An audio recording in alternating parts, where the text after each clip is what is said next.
71 का वॉर तो हर राजस्थान वाले को यूं ही पढ़ना चाहिए। 71 का वॉर इंडिया ने 3 लेवल पे जीता था। बांग्लादेश, इधर जैसलमेर बॉर्डर, इधर पंजाब, तीनों जगह पे जो आर्मी के कमांडर थे वो राजस्थानी थे। पंजाब साइड में हनूत सिंह, उधर आपके ढाका वाली साइड के अंदर सगत सिंह, इधर ये आपके जयपुर महाराजा थे, भवानी सिंह को इनकी पोस्टिंग की भी थी।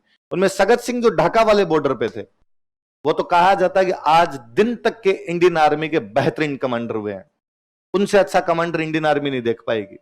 उस बंदे ने केवल 71 नहीं जिताया था, उस बंदे के 3 युद्ध जीते हुए, 61, 67, 71। सबसे बड़ी बात देखो, हमारा बच्चे इन युद्धों के बारे में जानते भी नहीं है। 61 गोवा पे कब्जा किया था भारत ने। गोवा हमारे पास नहीं था, गोवा पुर्तगाल के पास था। गोवा किसके पास था? पुर्तगाल के पास में हुआ करता था। 61 के अंदर हमने गोवा पर हमला किया और गोवा पर हमला करके जीत लिया। गोवा पर हमला करने वाला जो इंडियन कमांडर था, उस आदमी का नाम था सगत सिंह। क्या नाम था? सगत सिंह हुआ करते थे। उन सगत सिंह ने वहां पर हमला किया था। कहते हैं गोवा में इधर पणजी के पास से, और यह था कि पणजी को वो रात को पहुंच गए थे। शाम जैसे गहराने लगी तब वो पणजी पहुंच गए थे, और यह था कि जब सुबह होगी तब अपने पणजी के अंदर घुसेंगे। उधर से पुर्तगाल ने अपनी नेवी तैयार कर ली थी।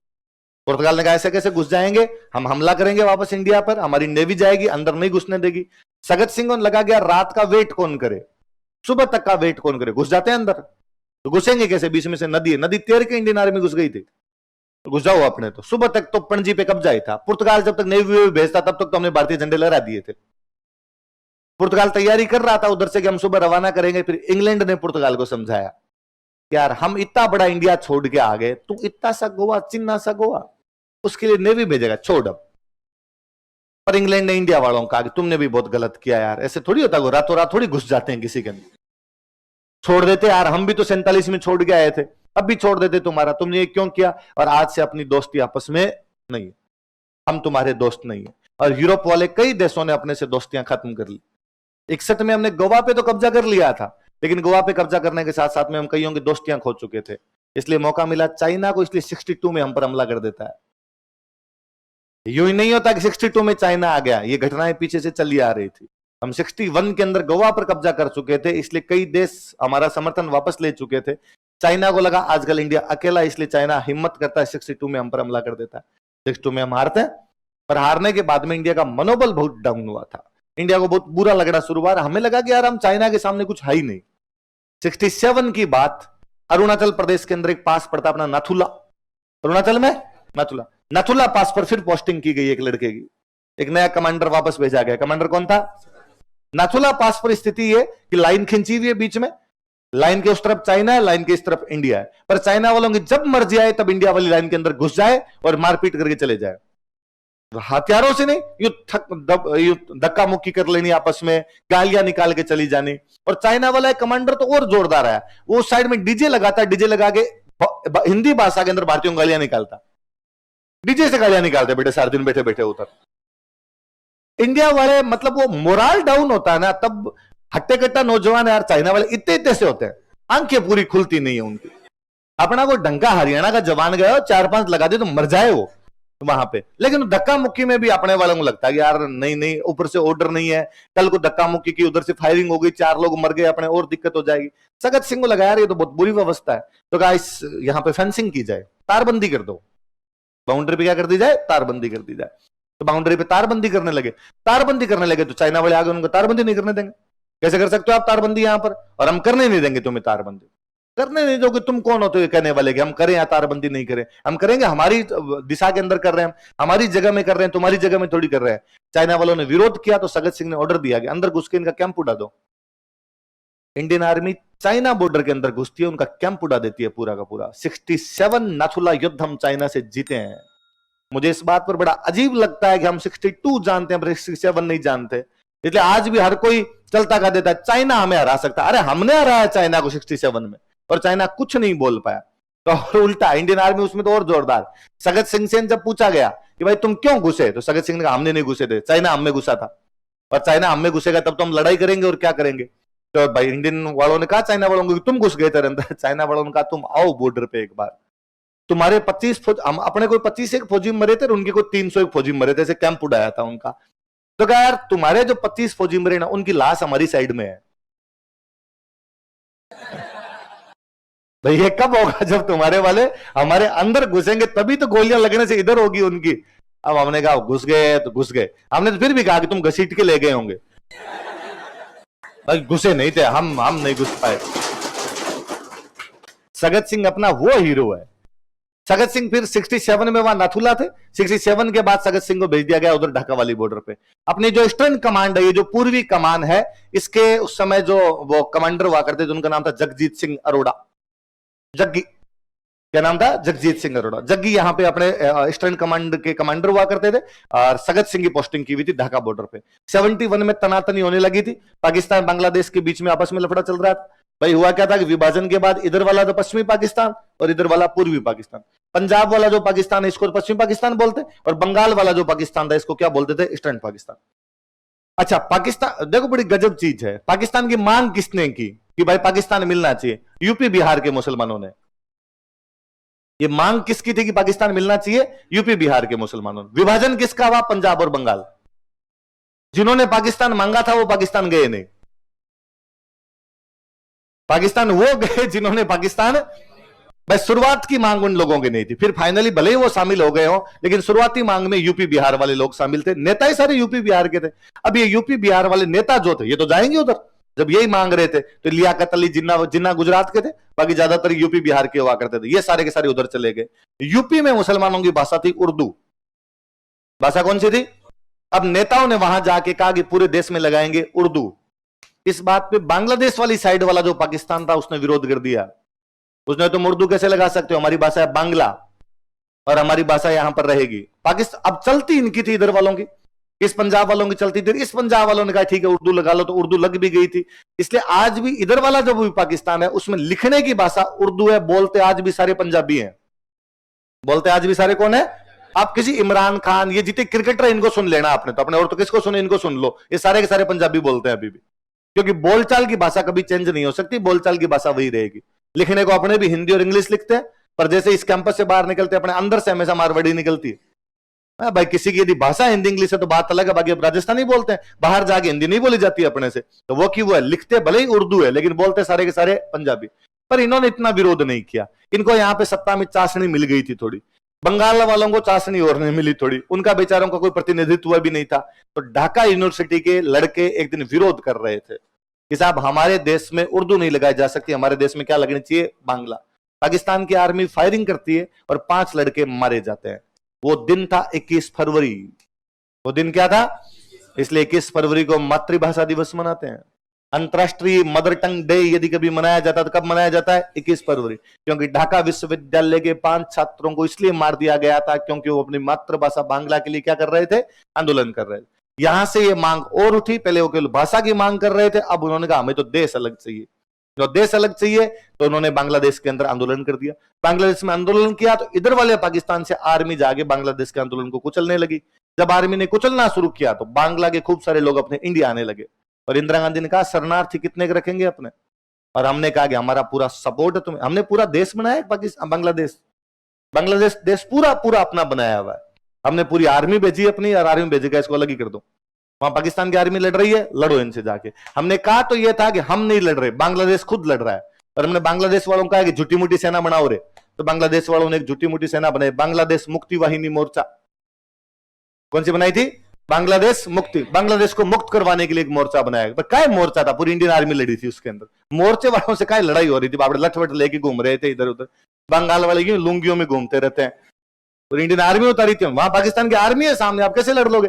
इंडियन आर्मी उतारी। इंडियन आर्मी का जो कमांडर था वो कौन था? इधर अपने ईस्टर्न कमांड के कमांडर हुआ करते थे जगजीत सिंह अरोड़ा। तो जगजीत सिंह जी ने सगत सिंह को कहा कि मेघना नदी तक जाना है। कौन सी नदी तक जाना है? ढाका के पास में एक नदी पड़ती है मेघना, कि मेघना तक जाना है, फिर मैं जो आगे आदेश दूंगा उसका पालन करना है, और तुम शाम तक मेघना पहुंच जाना।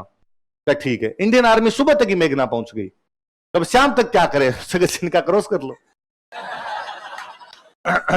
तो क्रॉस करने का मतलब था बांग्लादेश पे कब्जा।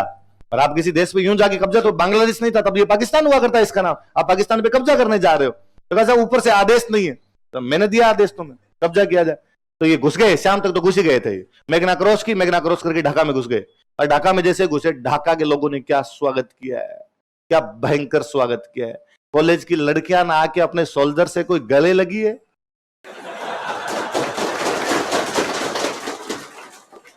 इंडियन आर्मी जिंदाबाद, इंडियन आर्मी जिंदाबाद के नारे लगे। हमने घुसने के बाद सगत सिंह ने वापस मैसेज किया जगजीत सिंह अरोड़ा के पास, ढाका कंकर्ड, ढाका पे हम कब्जा कर चुके हैं, ढाका जीत चुके हैं। जगजीत सिंह को बड़ा गुस्सा है और जगजीत सिंह ने भाई ये क्या तरीका है, तुम ऐसे कैसे अंदर घुस सकते हो और तुम वापस आओ, मैंने आदेश दिया ही नहीं, तुम अंदर कैसे आ गए। उसने कहा अब तो आ गए। और जैसा स्वागत हो रहा है ना हमारा वापस आने का, हमारा जीव नहीं गिरे। अब मैं दो सूरत में वापस, जगजीत सिंह ने कहा तुम्हें आना ही पड़ेगा वरना मैं तुम्हारा कोर्ट मार्शल कर दूंगा। उसने कहा दो कंडीशन है जब मैं आ सकता हूं, या तो जब प्रधानमंत्री कह दे कि वापस आना है, दूसरा यदि मैं मर जाऊं। मेरी लाश पर से तो आप भले ले जा सकते हो, बाकी मैं आर्मी वापस नहीं हटाऊंगा। हमने कब्जा कर लिया तो अब कर लिया। तो जग्गी ने इंदिरा गांधी के पास मैसेज करवाया, भाई हमने ये कब्जा कर लिया, ऐसे नहीं होते हैं कब्जे, और इसको कहो कमांडर को, मेरी तो मान नहीं रहा, इसको कहो वापस आए। इंदिरा गांधी मीटिंग ले रहे थे, बाबू जगजीवन राम रक्षा मंत्री हुआ करते थे। रक्षा मंत्री का नाम क्या था? बाबू जगजीवन राम रक्षा मंत्री थे अपने। बाबू जगजीवन राम बराबर बैठे हुए, आईएएस के पास में सूचना जाती, पहले फोन वोन किया, कोई तार वार भेजा, आईएएस के पास गया, दुष्मिता भाई ढाका जीत चुके हैं पर ये ऐसा हुआ है, हमें वापस आना है।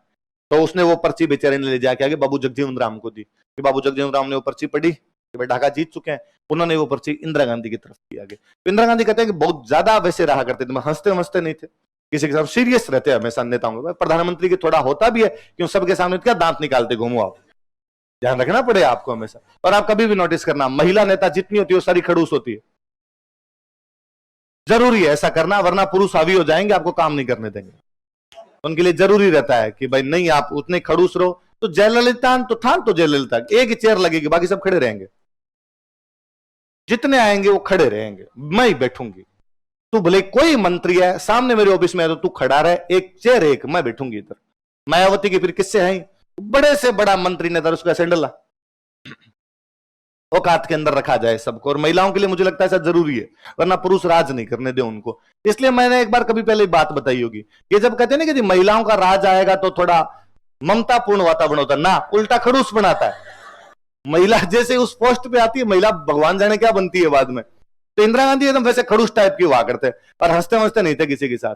उस दिन कहते हैं कि इंदिरा गांधी ने जैसे ही वो पर्ची पढ़ी, जिस पर्ची पर लिखा था ढाका कंकर्ड, हम ढाका जीत चुके, इंदिरा गांधी डांस किया था।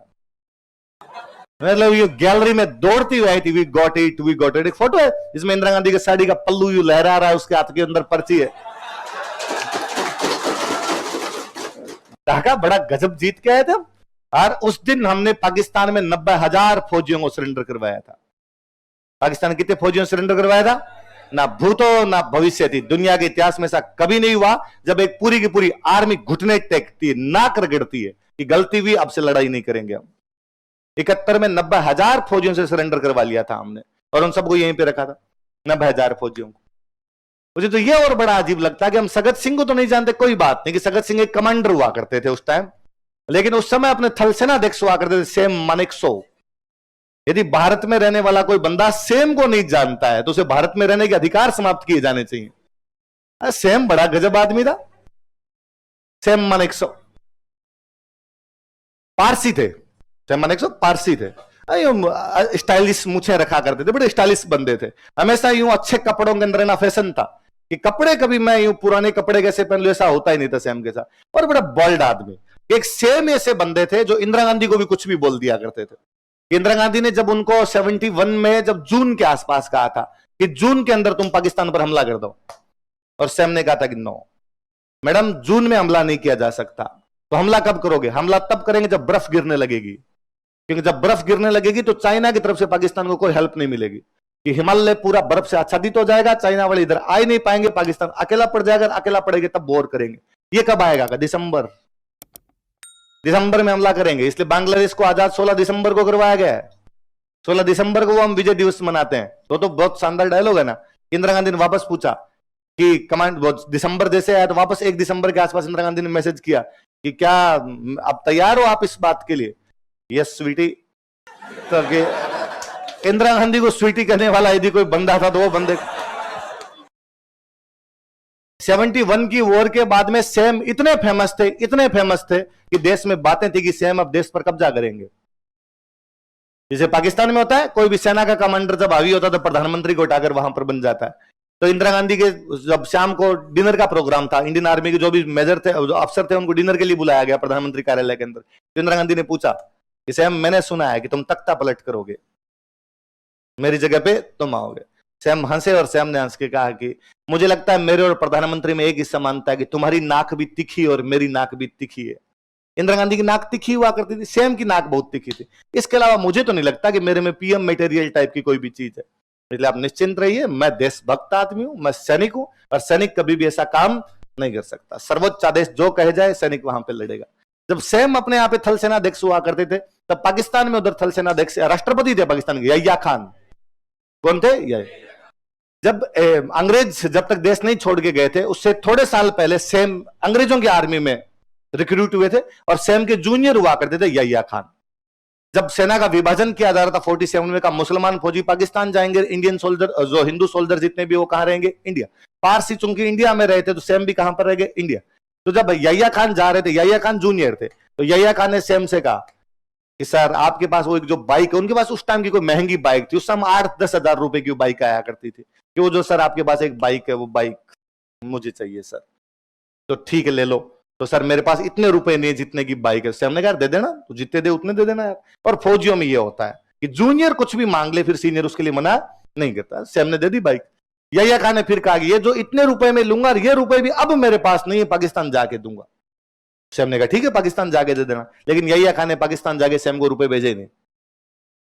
खा गया यहिया खान, पैसे खा गया। मतलब पाकिस्तान आगे तो मेरे से कौन लेगा, पैसे खा गया सैम वहां पे। अब 71 वाली वॉर जीत गए। 71 की वॉर जीतने के बाद में अपने सैम इधर से प्रेस कॉन्फ्रेंस को संबोधित कर रहे थे, और किसी पत्रकार ने पूछा कि आपने पाकिस्तान जीत के, इस पर आप क्या कहेंगे, आपने ऐसा क्यों किया? इस टाइप का कोई क्वेश्चन था। सैम हंसे। सैम बड़े मजाकिया बंदे थे। सैम ने हंस के कहा कि आज के 20-25 साल पहले यहिया खान मेरी बाइक ले गया था, और उसने उसका हिसाब नहीं किया था, इसलिए मैंने उसका आधा देश ले लिया। मैंने उसका पहले 2 हिस्से, एक पाकिस्तान और एक बांग्लादेश। तो मोटरसाइकिल का हिसाब तो आपको चुकाना पड़ेगा, मैं इस बार ले चुका हूं उसको। इसलिए हर बच्चे को आज घर पे जाके खूब सारी बातें पढ़ना। इंडियन आर्मी ऐसा कमांडर नहीं देख पाएगी सैम जैसा, और गजब के नेता थे उस टाइम में। नेता ही मान लो, अब थल सेना अध्यक्ष था अपने आप में, तो फौजियों को तो नेता ही हो गया वो। और क्या फौजी राजी रहा करते थे सैम से, क्या उस समय का जो हमारे डिफेंस स्टाफ था वो राजी रहा करता था, क्या लीडरशिप क्वालिटी थी। मुझे कई बार लगता है कि यार हम 47 के बाद की इंडियन आर्मी की हिस्ट्री क्यों नहीं पढ़ाते?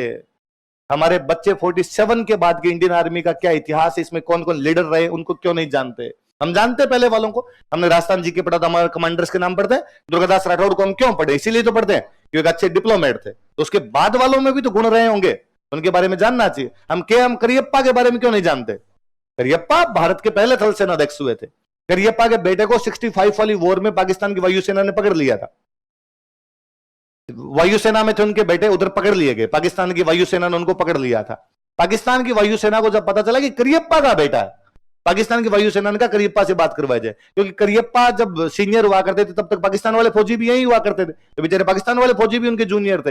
और करियप्पा को उन्होंने मैसेज किया कि सर हम आपके बेटे को छोड़ देंगे, आपके बेटे के साथ हमने कोई भी वो जबरदस्ती वगैरह नहीं की, हम बाकियों को नहीं छोड़ेंगे, आपके बेटे को छोड़ रहे हैं। करियप्पा का जवाब है कि नहीं, छोड़े जाए तो सब छोड़ जाए, वरना मेरा बेटा भी वहीं रहना चाहिए। मारे जाएंगे तो सारे मारे जाएंगे, जिंदा रहेंगे तो सारे जिंदा रहेंगे। ऐसा नहीं हो सकता कि करियप्पा का बेटा अकेला आए और बाकी लोग नहीं आ पाए। कौन ले पाता ऐसे डिसीजन? इंडियन जो सरकार थी वो तैयार थी, चलो एक तो आ रहा है वापस, तो ले लिया जाए आपने। करियप्पा ने इंडियन सरकार का दिमाग खराब है। पूरा देश हंसेगा नहीं इस बात पे कि करियप्पा तुम्हारे देश का सर्वोच्च कमांडर था और उसने अपने बेटे को वापस बुला लिया। नहीं, करियप्पा का बेटा वहीं रहना चाहिए। पाकिस्तान की आर्मी ने करियप्पा के बेटे के साथ खूब ही अच्छा बिहेव किया था बाद में, कि नहीं यार ये करियप्पा सर करियप्पा का बेटा है। करियप्पा उस शायद युद्ध समाप्त होने के बाद में वो और पाकिस्तान बॉर्डर पे गए थे, तो पाकिस्तान बॉर्डर पे पाकिस्तान वाली तरफ चले गए थे। जितने पाकिस्तान वाले सोल्जर थे उन्होंने सैल्यूट मारे थे, क्या सर करियप्पा है। हम सर करियप्पा के बारे में नहीं जानते। वो भारत के फील्ड मार्शल हुआ करते थे। करियप्पा को जब थल सेना अध्यक्ष बना रहे थे, करियप्पा अपने पहले थल सेना अध्यक्ष थे। अपने डूंगरपुर के एक बंदे हुआ करते थे, नाथू सिंह राठौड़, वो उस समय कोई ब्रिगेडियर लेफ्टिनेंट जनरल टाइप के हुआ करते थे। नेहरू जी का यह मानना था कि नाथू सिंह को कहा जाए कि आप बनो, नाथू सिंह राठौड़ का आप थल सेना अध्यक्ष बनो।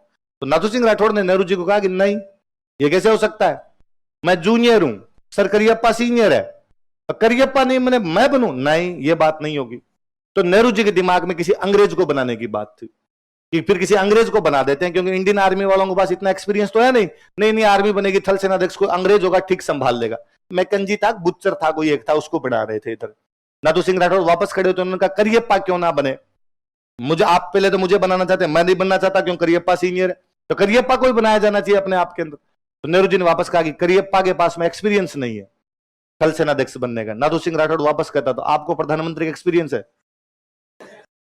फिर आप प्रधानमंत्री क्यों बन रहे हो, प्रधानमंत्री किसी को बना दिया जाए। तब जाके कौन बन पाए थे, करियप्पा। कौन बन पाए थे, करियप्पा। याद किए जान से करियप्पा, एक नाम भूल रहा हूं, थे पे नाम था जिनका, टिम्मी, टिम्मी कहते थे उनको, टिम्मी। टिम्मी बड़े शानदार जनरल हुए अपने, सेम मानेकशॉ बड़े शानदार जनरल हुए, सगत सिंह बड़े शानदार जनरल हुए, एक अपने गुजरात के थे राजेंद्र सिंह जडेजा, वो बड़े शानदार जनरल हुए। इनके बारे में तो ढूंढ ढूंढ के पढ़ा करो। हनूत सिंह, मैंने बताया 71 बोले हनूत सिंह अपने आप के अंदर। पर ये तो वह है कि अमेरिका के इतिहास में सबसे बेहतरीन उनका कमांडर माना गया था पैटन। पैटन उनका बहुत बेहतरीन कमांडर माना गया था। सगत सिंह के लिए कहा जाता है वो इंडियन पैटन थे। मैंने दिन पहले ही आपको बताया था कि आप झारखंड महादेव वाले मंदिर से इधर आएंगे तो उधर बाकायदा सगत सिंह चौक है।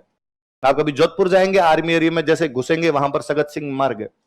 तो और वो कभी फोटो देखना, वो फेमस फोटो है जिसके अंदर पाकिस्तान का वो जो कमांडर है नियाजी, वो जगजीत सिंह अरोड़ा के सामने सरेंडर पे साइन कर रहा है, और सरेंडर पर जब साइन कर रहा है तो पीछे एक लड़का खड़ा है, सबसे लंबा जो उनके अंदर बंदा खड़ा वो सगत सिंह है। 6.5 फीट 7 इंच के आसपास में हाइट हुआ करती थी, तो खूब लंबे चौड़े डील के डाकी टाइप के आदमी थे। जब 61 में गोवा पे कब्जा कर लिया था, गोवा पे कब्जा करने के बाद में आगरा में एक होटल पड़ता है सिराजी क्लाक्स, बताई थी मैंने शायद दिन बात। आप आगरा का सिराजी क्लाक्स होटल है, सगत सिंह उस सिराजी क्लाक्स होटल में घुस रहे थे। उस होटल में घुस रहे थे तो वहां 2 बंदे खड़े थे, 2 अमेरिकन खड़े थे, और वो बताई थी मैंने, वो सगत सिंह की तरफ यूं पॉइंट आउट करके बात कर रहे थे। जाके पूछा गया, अरे हम अमेरिकन से, तुम मुझे कैसे जानते हो, क्योंकि हम पुर्तगाल जाके आए थे और पुर्तगाल में तुम्हारे हर जगह पे पोस्टर लगे हुए हैं, जिंदा या मुर्दा। आज दिन तक एकमात्र ऐसा हुआ किसी दुश्मन देश ने किसी दुश्मन देश के कमांडर के पोस्टर अपने देश के अंदर लगा दिए होगी, जो जिंदा या मुर्दा पकड़ के लाएगा $10,000 देंगे। तो सगत सिंह उसको कहते हैं कि ले चलो, तो फिर उसने कहा वीजा खत्म हो गया, वरना तो पूछने की जरूरत नहीं थी।